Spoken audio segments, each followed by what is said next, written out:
打造一只手机有软体跟硬体的各式各样的一些相关的需求。Mate 90之所以引起大家外界高度的关注的原因，是因为它已经可以走向全国产，也就是所有的硬件跟所有的软体都不需要依赖来自于美国或者是来自于西方。但是呢，华为的 Mate 90能够这样推出来，就代表说它基本上在过去这些年来，他们的努力已经得到了一定的成果。美国对中国大陆的科技封锁完全失灵了吗？今天会来看到的是华为的 Mate 90，现在说要全面的国产化，使用的，等一下我们会特别来看到是韬定律的首颗的晶片哦，那么也使用的是大陆自己的鸿蒙系统，等于是全面的国产。使用自己的国产的东西哦，那么华为的升腾现在也出海了，逼白宫低头吗？今天就这些议题，我们会一起来做关心。欢迎观众朋友在留言区来跟我们做互动。如果您认为华为的这次出现的新手机 Mate 90等于是全面突破了美国的封锁，留言写1；如果您认为还没有成熟，这么成熟，留言写2，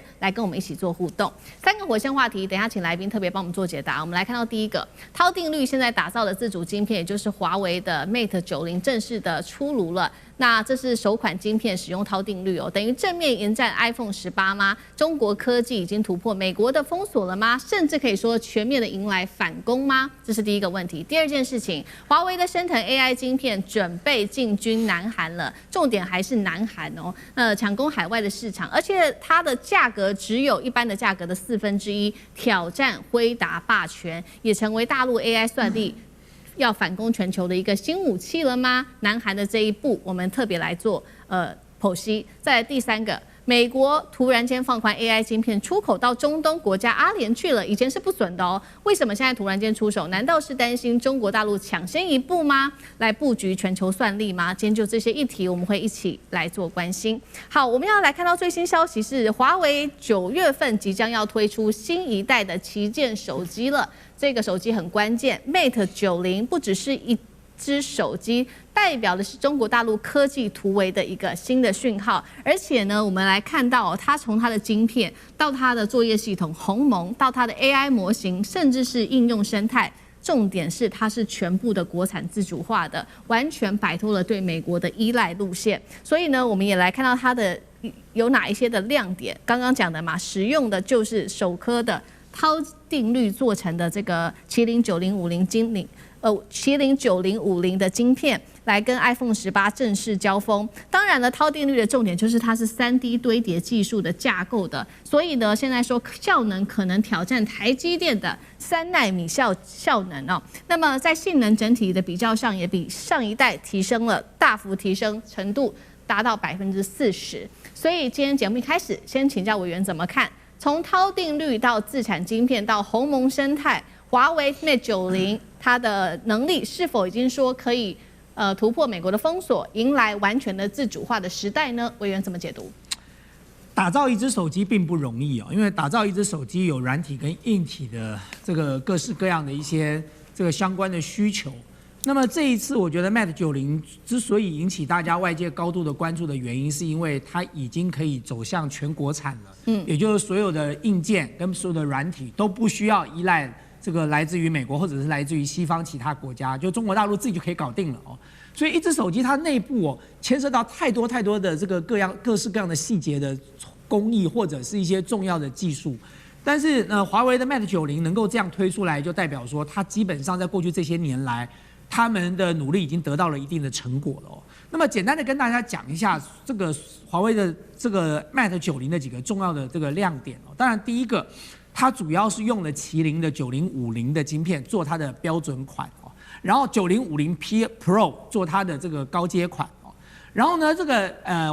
个麒麟的9050系列是完全按照韬定律的这个原则来进行打造的。那么什么叫做韬定律哦？就各位知道，以前大家在做晶片的时候，我们为了希望让效率提高，所以我们一直都是在平面上把尺寸缩小，这叫做几何缩微啊。就是我举个最简单的例子，就是我们今天盖了一个4合院的房子哦，左厢房跟右厢房很远了。那为了要让距离近一点怎么办？想办法把这个中间的相隔的这个什么大厅变小一点哦，然后这2个房子就可以近一点了。那这是过去的操作模式。可是问题是，过去的这种所谓的这个几何缩微，就是我们最常听到的叫做摩尔定律哦，说每2年这个尺寸就会变小一半。但是已经遇到了物理极限了。物理极限就是你到了2奈米跟1奈米的时候已经太小了，你那个电晶体都几乎要跟原子一样了。那你究竟该怎么解决？然后呢，那么小那么紧密哦，在传递上会出现很大的问题。所以其实摩尔定律已经走到瓶颈了。而华为很厉害的是，在这个时刻他提出了涛定律。涛定律，我再举回那个四合院的例子哦。涛定律的例子很简单，就是既然是这样，我有什么必要把大厅变小一点呢？我干脆就把它变成一个透天的房子就好了。我把它变成一栋大楼，所以呢，你左厢房就搬到右厢房楼上就好了。你从楼上走下来最近了，一下就走到了。所以呢，他用折叠的方式，就是我们现在最常听到的叫做3D 的这个逻辑折叠的模式啊，就是他把晶片折起来了。那折起来之后呢，最大的困境跟痛点在哪里？第一在传导，第二在散热。所以能够做到这一点不容易哦。大家知道说涛定律讲起来容易，做出来不是这么简单的。因为当你都折叠在一起的时候，那个热量的产生的程度是很高的，非常高，高到几千度可以融化掉所有这个金属的。那你要怎么样解决散热问题？然后传导问题怎么解决呢？就是你2楼到1楼，你是要这个爬楼梯爬得累得半死，还是你有个电梯可以直达？所以这是传导的问题。那么这次看到的这个麒麟9050之所以引起外界高度关注，是说原来涛定律只是在讲，可是现在涛定律已经正式的成型，而且已经可以正式的生产出来了。是，所以这一点才是Mate 90最重要的一个这个大家所关注的重点。那么第二个大家关注的重点是什么？各位知道，在做折叠屏的手机有2个重要的工艺。第一个工艺就是那个铰链，因为折叠屏如果3折，就代表是3片要折起来哦。那个铰链要怎么折，不会把那个屏幕折断？这才是一个关键的问题。大家想说折叠屏就说折就折了吗？没那么容易的。所以它铰链的设计上变得很难。再来，第二又回到散热的问题了。你3个屏压在一起，那个热量非常高。平常我们1只手机1个屏就很热了，你3个屏叠在一起，那个热量有多高？它怎么解决散热问题？所以华为的 Mate 这个90，它的第2个大家关注的亮点就在于它的3折屏，它是怎么用什么样的铰链技术，让折叠在3折之后，你展开来之后，荧幕上的那个折痕还不会那么明显，以及解决散热的问题。那最后一个，它最厉害的是什么呢？它的屏幕的问题了。它现在的屏幕用的呢，如果你是标准款，它用的叫做微挖孔啊，就孔挖的很小的 OLED 的直屏。可是如果你用的是高阶款哦，那不得了了，它用的是无开口的全面屏，而且是用 double 的双层的 OLED 哦，所以在峰值的亮度跟在寿命上都会比一般长很多。因此，这个我刚才提到的，就是简单的帮大家介绍一下 Mate 90哦，在这些亮点上，当然外界对于 Mate 90就这个投注很高度的期待，这也代表了华为的这个手机生产的工艺以及包含晶片生产的工艺能够真正的上线。好，所以这个华为最新推出的这个 Mate 90几个亮点呢，就是它的晶片首次的使用涛定律，而且重点是已经完全的商业化，不再是一个理论的基础。然后呢，再来就是说它本来有的一些比较困难的一些困难点，包括像是传导跟散热的问题，也都完全的被解决了。是不是等于中国大陆已经完全突破美国封锁，走一个完全自主的时代？那杨老师又怎么看？我觉得分几个层面呢。第一个，在技术突破上面啊，我觉得是做到了，而且它这个技术突破还走了完全不同的路，还这个刚才大千委员所讲的，也就是说，涛定律它解决了一方面是摩尔定律的困境，对，那另外一方面呢是晶片制造的一些成本的问题，那所以它以较低的成本，如果这个 Mate 90出来的话，它其实是有全球攻占的这种效益，那如果说它更进一步，将来真的能够达到2奈米的效益的话，那台积电所做的，或者是美国 Intel 所做的东西，那是不是也会受到挑战？那第2个层面是生态的问题。所谓的生态，就是这个鸿蒙体系跟 Google 体系。我个人觉得这是一个现在呈现到双体系的竞争的状态。那这种双体系的竞争，我觉得也蛮好的，但是呢，鸿蒙体系显然在华为的这种主导之下呢，以及中国大陆的市场，还有全球南方的市场，那我觉得会越来越扩大。那将来会不会像是韩国、日本也会有这样子的空间？对，那我觉得其实就要观察这种双体系的竞争，也就是鸿蒙跟 Google， 这过去难以想象的，美国就觉得我是这个吃尽天下，然后呢，你最多能够就是说，跟我收一点这个费用。没有想到，在美国的科技战情况之下，华为不只是技术的突破，它在生态体系上，也就它会牵扯到几千个 APP，那因此呢，这个是很重要的突破，那最后一点，我觉得这个地缘政治还是一个最大的考量，因为美国进不去，所以美国这个最大的市场你进不去，它是地缘政治的刻意的封锁，但我觉得倒过来，过去美国对中国的科技战是要把中国给孤岛化，现在美国自我孤岛化了，对，自己把那个就是电动车，什么东西都不能进去，然后呢，这个关税又高涨，所以现在华为这样的突破的时候，当它的生态形成就是全球的共同的竞争的时候，你将来一定会发现到鸿蒙也可以用 Google，未来搞不好 Google 也可以用鸿蒙，会不会有这种情况？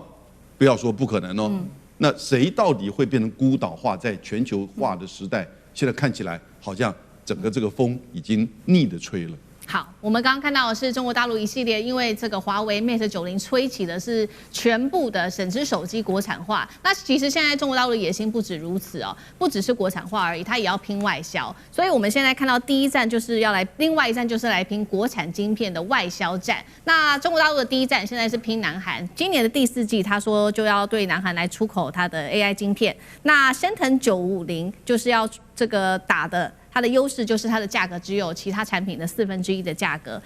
这个是一个部分。第二件事情是中国跟美国是不是也要一起来竞争在中东这边的一个市场呢？因为呢，美国突然间放宽了一个消息，他以前不卖晶片给这个中东国家的，现在说他要把晶片卖给阿联，而且现在来自于外界的解读说，华府是不是担心，如果再不卖的话，中国就会抢先一步了呢？当然了，卖晶片给阿联这个动作引起了美国政界的2个不一样的一个看法。有人认为这件事情是好的，我们先来看到民主党议员说，这个交易是不好的，这个是一个腐败的交易，根本就是只是有利于川普的加密货币的利益。但是也有白宫的 AI 加密货币的负责人，他认为说，你现在再不卖晶片给波湾的话，很快中国大陆就抢进这个市场了。尤其现在阿联跟中国合作的范围不断的提升，从能源到 AI 科技、数位经济、高科技产业，所以是不是因为美国现在急了，赶快卖晶片给中东呢？舰长怎么看？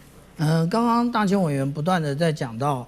华为手机啊，我手上正好有一个双折哦，太好了。那这个双折机其实用了快要2年了，我们就可以看到中间其实并没有什么折痕啊。是。所以大家不用质疑。那但是如果以厚度来讲的话呢，我手上还有另外一个 Samsung 的手机，我们这样子就直接可以做出比较啊。也就是它到折起来的时候，当然它的厚度是会比较宽的。可是如果说就是说跟这个Samsung 来比的话，它实际上是会比较宽一点点。可是如果展开来的话，第一个温度就没有那么高了，然后它里面可以容纳更多的一个电子元件，这就是华为跟大家思维最不一样的地方啊。那这也就是一个企业进步的象征。那但是我们另外来讲啊，有关于现在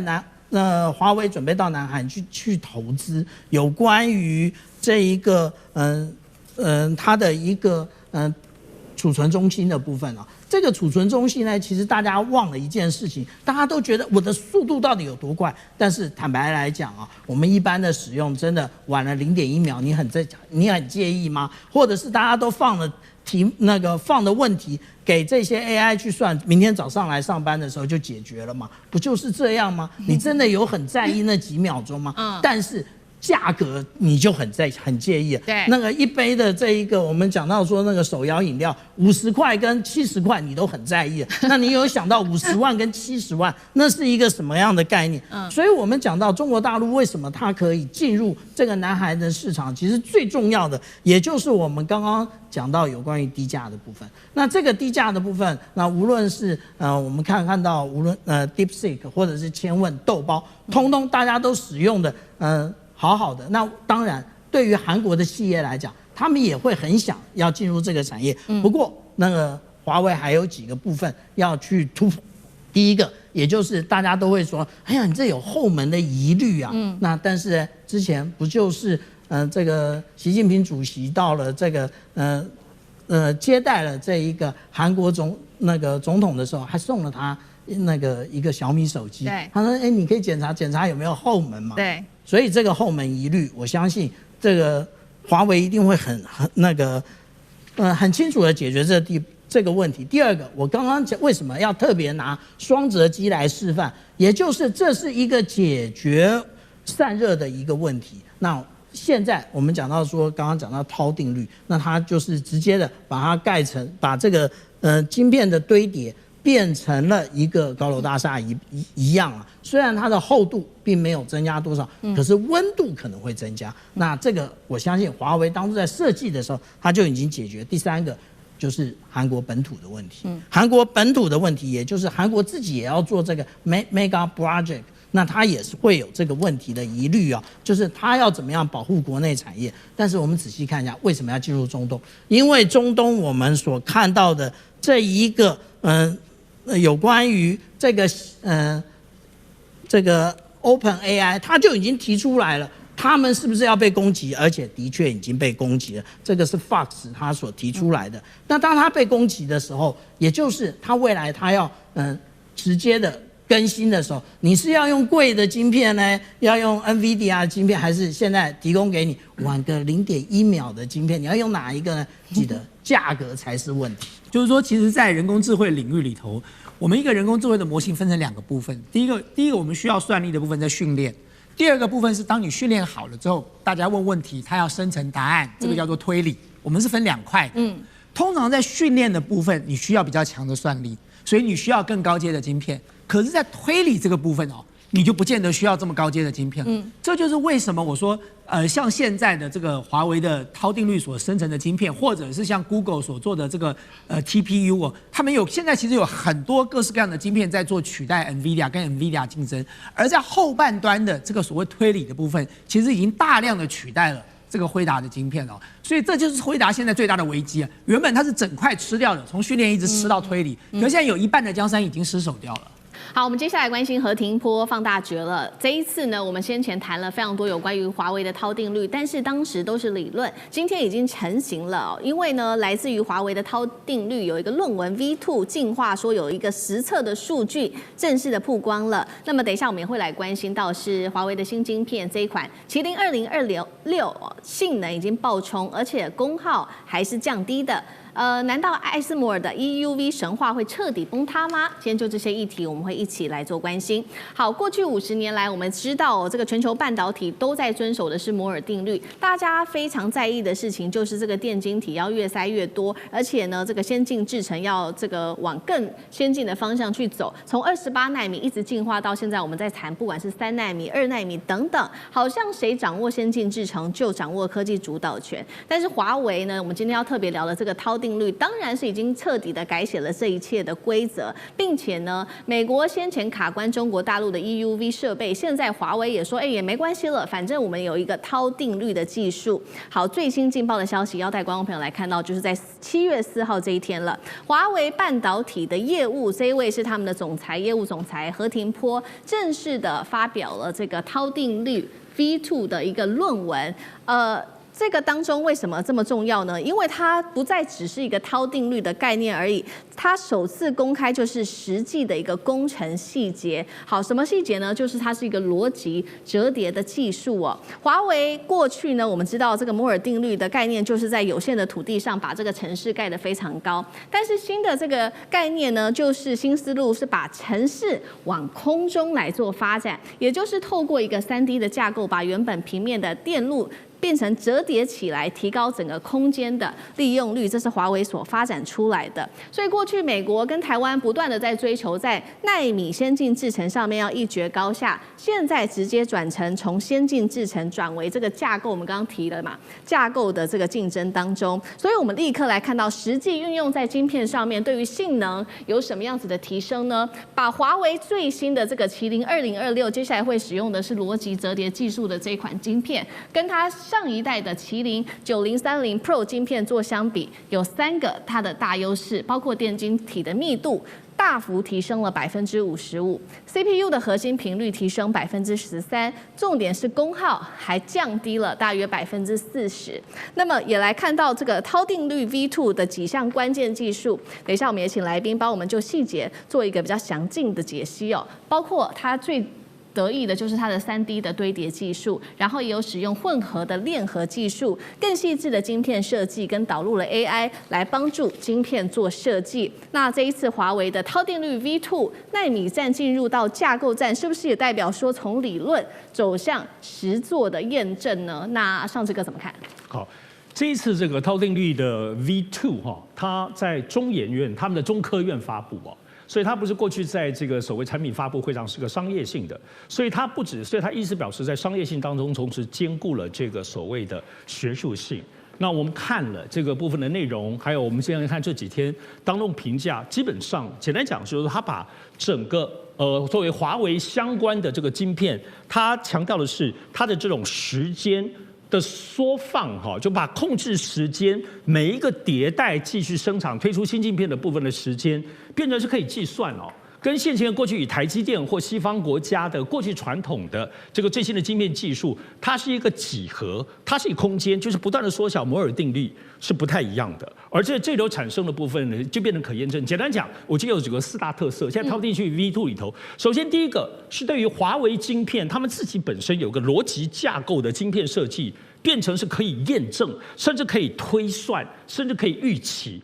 这里头它特别厉害的地方，我认为大家都效能都会增加嘛，比如它增加13%。可是呢，华为的这个超定律的晶片，未来它主要是能耗，它的部分能源可以节省，省到再去掉，省到40%以上。每一代的晶片都省，每一代晶片都省，这个还是很吓人的。除此之外呢，华为自己本身的这种所谓3D 的这个架构堆叠，好。讲到这里头，现在全世界的晶片都在堆叠，包括台积电宣布的这个 SOIC 的 SOIC 技术也都是堆叠，大家都在堆叠。然后只说台积电现在来讲，3奈米、2奈米，每一个都已经2奈米，2奈米再堆起来的部分，它当然更厉害了，相当厉害。可是堆起来又2奈米，它就牵扯到散热问题。能耗的问题，所以我们讲这是台积电又厉害又得要面对问题。好，但是在华为这个晶片里头，它的3D 堆叠，刚刚讲，因为它的能耗能够减少，就它很独特的这个地方。再加上华为自己本身，它现在的这个所有的运算的架构，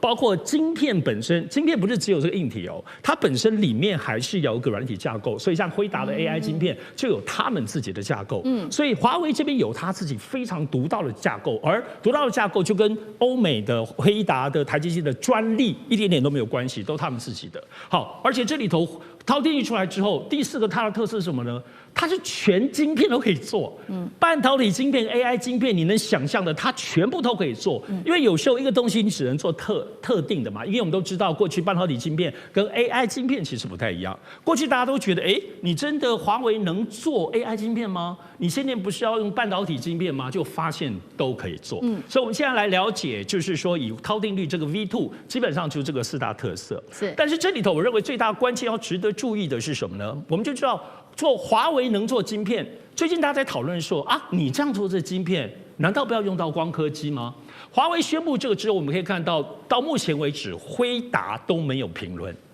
因为辉达的冲击我觉得可以看黄仁勋或整个辉达公司都没有对此有正面或负面的评论。再加上在华为在宣布这个同时，前几天我们的节目里头提到，华为的晶片升腾950，特别是它的 PL 系统这一块的部分，它要在今年下半年就要在韩国卖了。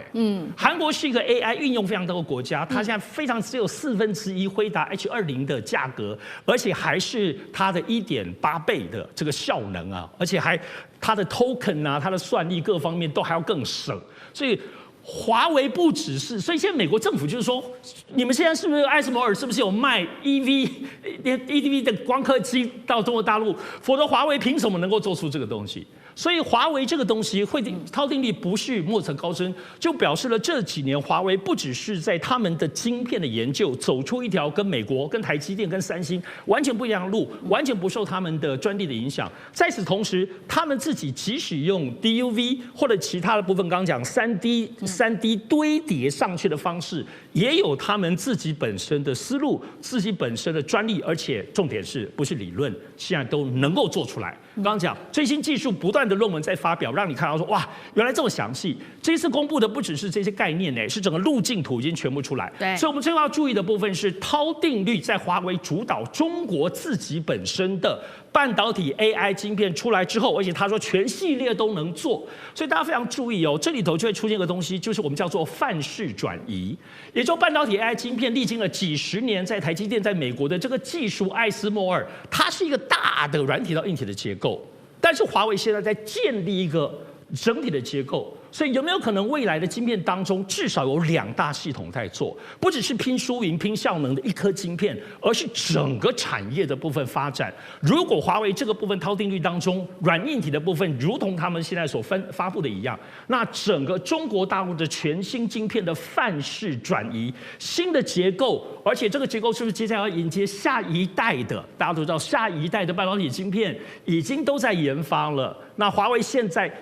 都追上了旧的、新的，你觉得它有没有可能像过去的3G、4G、5G 的系统一样，也可能会追过呢？好，所以我们看到现在中国华为带头，完全在晶片领域走自己的一条路。先前我们谈的都是在硬体，现在在软体方面，华为也自己开创了一条全新的路哦。当然，现在不管是这个辉达，或许也非常的紧张，艾斯摩尔也很紧张吗？那舰长又怎么看这个中国大陆属于自己的一条路？其实中国大陆这次想尽办法这样做，当然第一个是大家想得到的，他们被卡脖子吧，你要找另外一条路。但是其实这还是次要的，因为你卡我脖子，我们努力，我终究会突破。他是真正的看到这个晶片界已经到了一个极限了，就是那是物理的极限，你不可能无限的一直缩小嘛。现在已经到了2奈米、1.4奈米，你继续下去希望怎么样？基本上已经结束了，所以他们就开始思考一个，其实我们不是说它有多小或怎么样。我们应该是在乎它最后的结果。我一个任务交给你，多快能够算出来？然后他们就想，我是不是能够用另外一个方法，能够避开原始以前的晶片就是比速度。那我能不能想个别的方法？他们在2018年就由华为带头，总共投入了上万的工程师，都是第一流工程师，在这么长的时间，大家在研究。第一，他们在找说现在的问题出在哪里，你知道吗？就好比说，现在还有很多的工作者，就是 CPU， 我就有个几千个人在这里工作。你以为这个系统里面这些人永远都在工作吗？没有，他大部分时候是闲着。为什么？我做这个事完毕，我要传给这个思敏，这个路程中经常被卡到、塞到，因为有好些人在这传来传去。他们就发觉，大部分的 CPU 在过去的这些日子里面，它都在等待。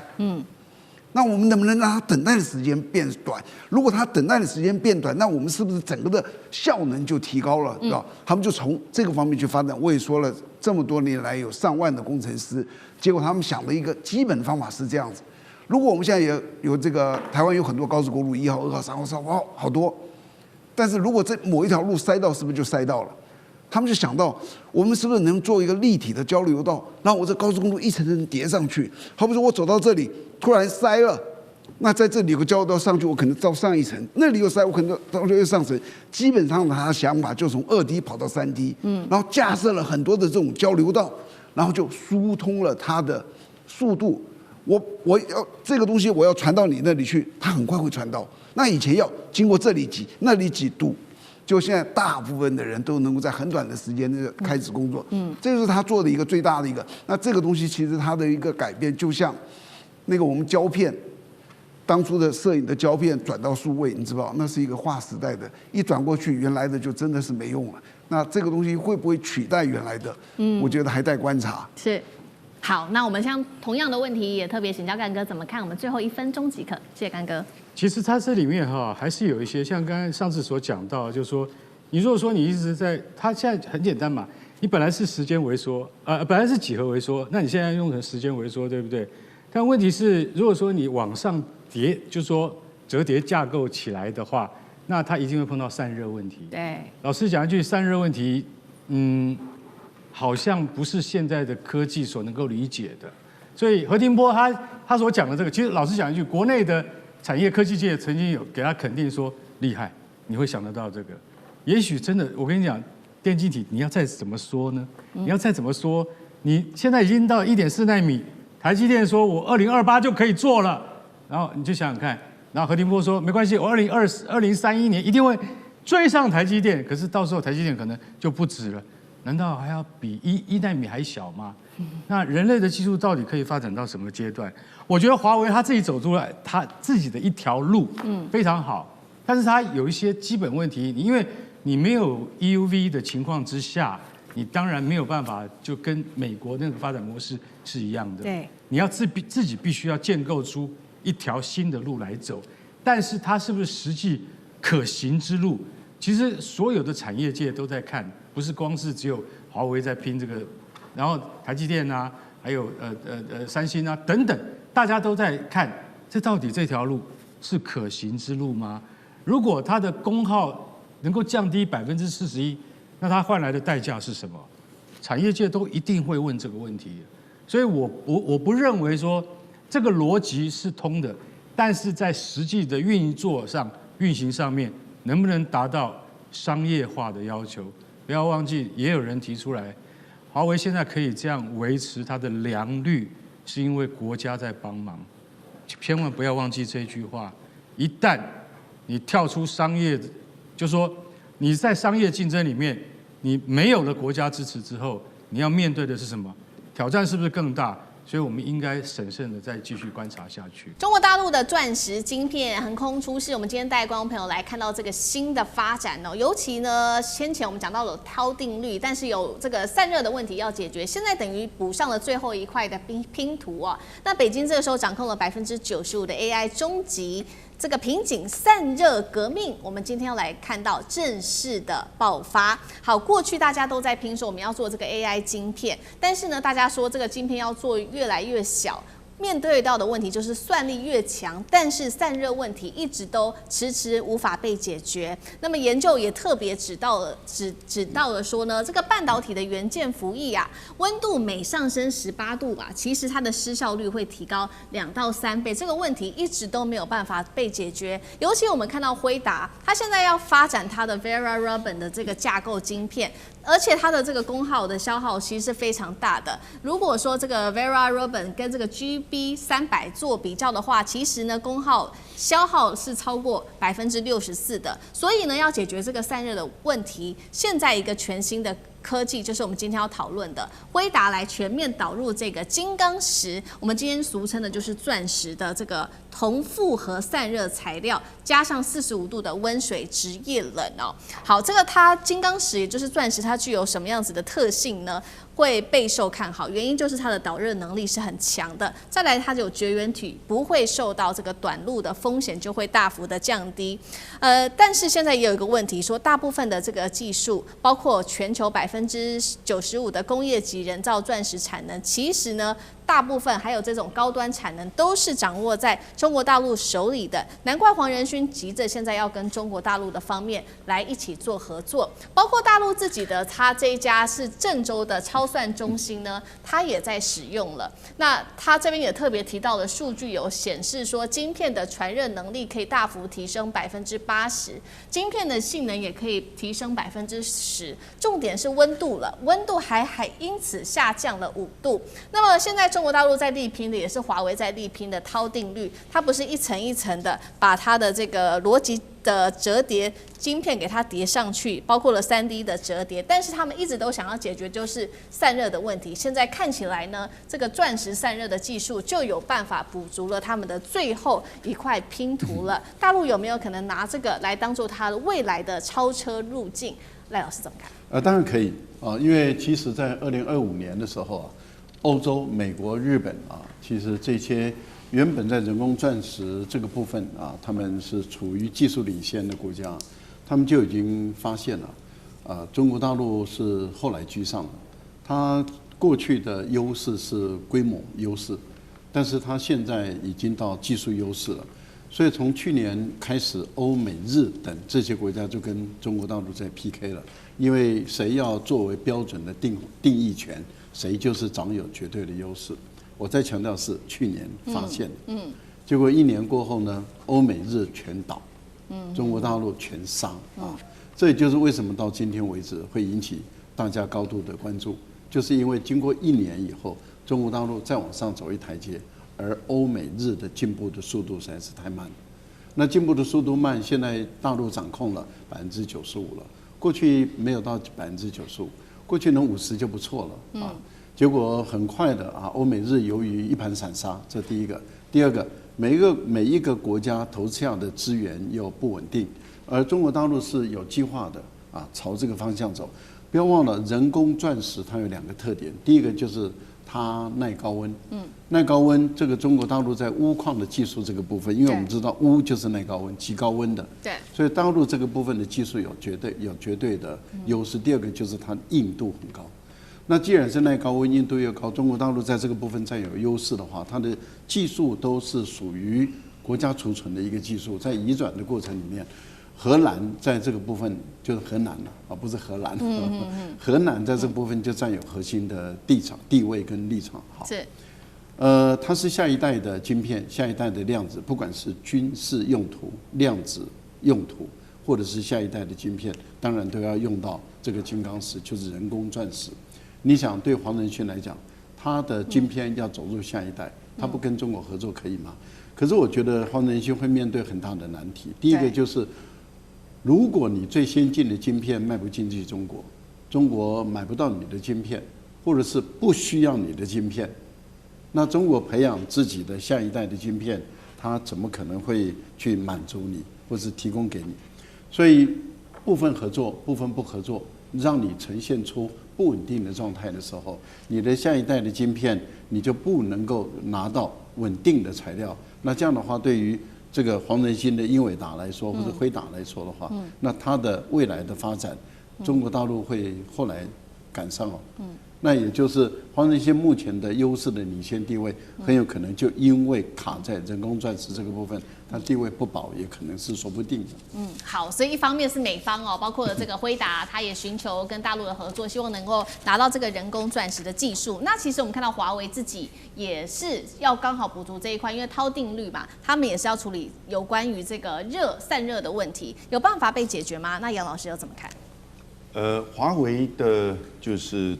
这个副总裁哈何庭波女士，在发表涛定律的时候，她说，这个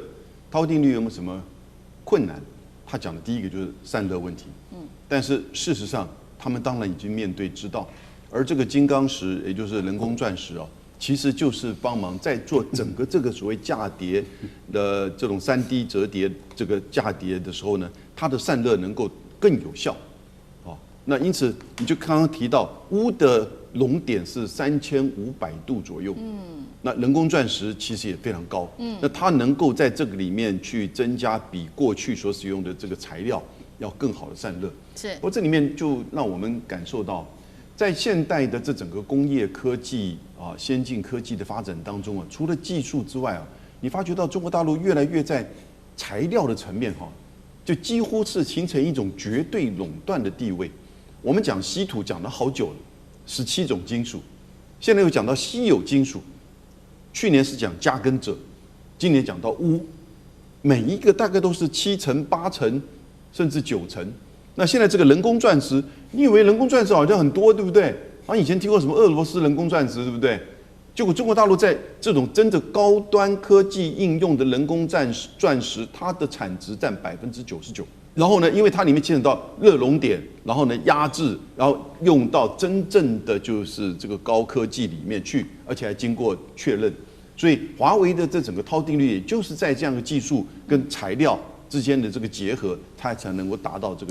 个应用跟这个效能。所以我觉得这里面不只有说啊，它有这个就是原料 ，no， 人家把原料跟技术结合之后，走出一条新的路。它已经不是弯道超车，它基本上是换道超车了。好，中国大陆走自己的另外一条路，那我们也来相比一下，有关于未来中美在 AI 竞赛的这个赛道上，谁有可能比较领先呢？来看到最新的数字，中国的 AI 晶片5月份，它的出口来到了年增幅111%，创2013年最大的增速，包括它的半导体跟它的计算机的产品贡献了出口达到了将近是一半。阿里云的创办人王坚说：“过去呢，大陆啊看到的是游泳池，美国看到大海。他认为呢，现在双方中美啊都是看到一模一样的海。那舰长怎么看？”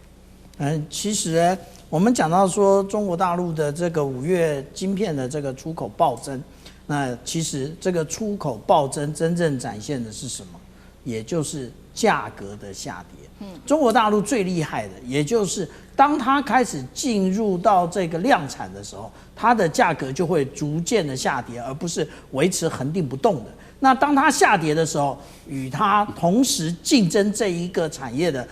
这一个商家，如果没有办法同时下跌的话，那对不起，你只能退出市场。所以，当你没有办法竞争，或者是你进入到这一个先进制程，不再做成熟制程的时候，成熟制程的市场就被中国大陆所掌握。我们刚刚讲了有关于冷却的